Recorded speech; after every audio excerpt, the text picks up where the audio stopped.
Now, the nice thing about reinventing is that you can actually lead some change if you want, right? You might not want to. And as long as you start with yourself, then you can say, what else do I see in the organization that might be a problem? What else? And it doesn't have to be a big problem. You don't have to solve all the problems of the universe. If you just take one and say, what can I do to see what needs to change here? And then, how can I work with other people to affect that change?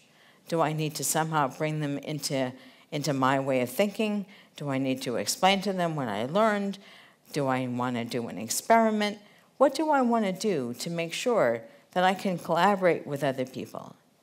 And then I can learn from the results and do it again and again and again. Now, for some of you who are transitioning to Agile, Agile is all about change, right? Everything changes in Agile. There's a huge cultural change. You go from one of needing to know to transparency. You have project change, where you start finishing small chunks of work as you can, right, as you proceed, instead of waiting until the end to see everything. You can also, you have this big process change. I think that Jim Benson did a thing about process before, right? Your teams will almost certainly change. If you were not working in a cross-functional team before, you are certainly working in a cross-functional team now.